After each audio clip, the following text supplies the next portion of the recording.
Ian, on Saturday it's Cove Rangers for the third time this season already. Great results for them recently, but we have to focus on ourselves and play our own game.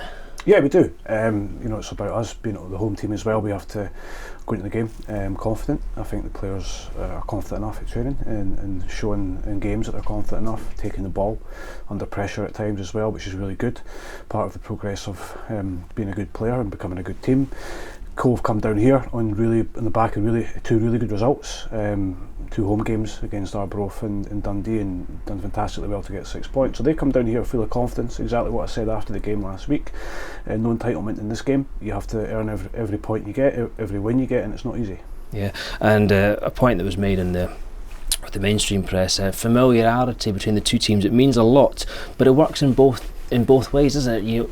We'll know how they can be got at and make chances. Of course. So look, again, it comes down to the entitlement. But if we think teams are sitting twiddling their thumbs when we're playing and they're not watching us, then we're so wrong. It's incredible, and we're doing the same. We're watching them, so we're all both teams looking for little chinks in each other's armour to see where the weaknesses are and where the strengths are. And Cove Rangers will be no different. We need to make sure that our players go out, be strong in the game, be strong mentally, be really strong physically, because that's the league they're in, a really physical league against a physical side. And we're going to look at win the game as we do every single week. Yeah, and it was the player that had his effort cleared off the line late on Saturday, Reardon, that did the mainstream press earlier. He's played every minute since he came up from Crewe Alexandra. Tell us how he's impressed you so far. Yeah, really impressive. Very, very good guy to have in your changing room. He's fitted in very well with the players that were here already. He's grown in confidence every week. I think that's pretty evident to see, especially with the ball. He's passing the ball really well at the moment. He's got that in his locker, there's no doubt about it. He's taken on more responsibility as well, which is great to see in a young player, and he's playing a very important position in the team. You don't get away with much in that position. You make one mistake like we saw last week against Queen's Park, you can be punished and lose the game. That's the reality of football. So he's gaining valuable experience by playing with us. We aim to send him back down south a better footballer. That was always our aim, and at the same time improve our team. But so far, really impressed with him, really enjoy working with him. His work ethic is really, really high as well. He's always looking to improve, be that in the gym, be it on the park. He does Pilates and all this stuff as well, so he's a very much open-minded young guy, which is great as well. Yeah, very mature player, and it's easy to forget that he won't turn 19 until the 19th of this month. That's it. Again, sometimes I lose sight of the age of some of the players, because you want them to go out and be the finished article straight away, and unfortunately that's not the case. If we all think back when we were 18, 19 and a bit of pressure in life, and certainly on a Saturday there's a little bit of pressure on players, but it moulds them into young men, and it moulds them into good footballers. And at some point in life you have to handle the pressure.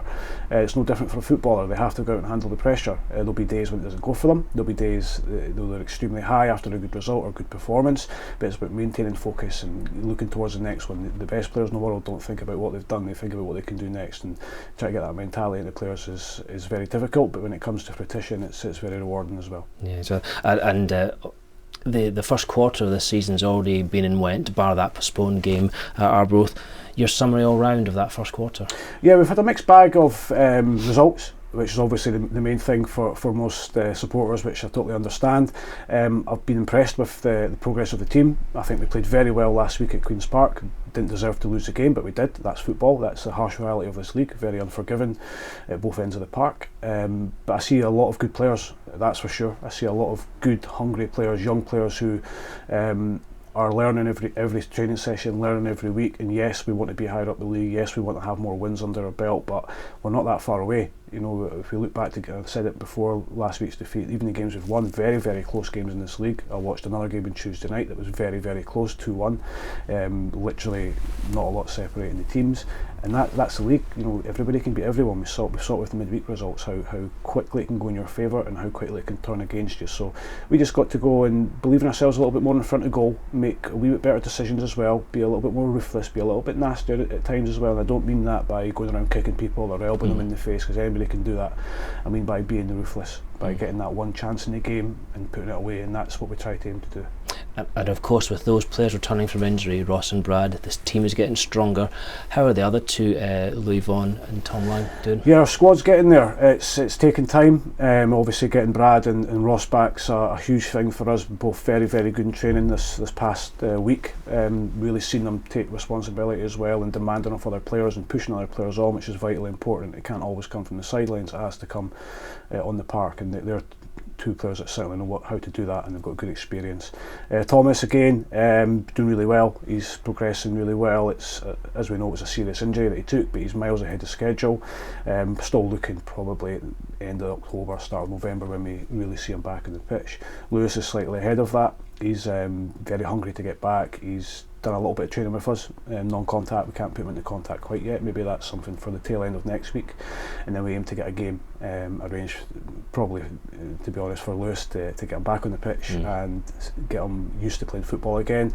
Obviously the Arbroath midweek game puts a wee bit of schedule problem for us, but we'll get that out of the way, then hopefully get a game for Lewis, and a few other guys need game time as well. But certainly the squad in general is far stronger than it was when we went into the League Cup group stage, that's for sure. Well, we look forward to Saturday's game. Thanks for that, Ian. Good luck. Thank you.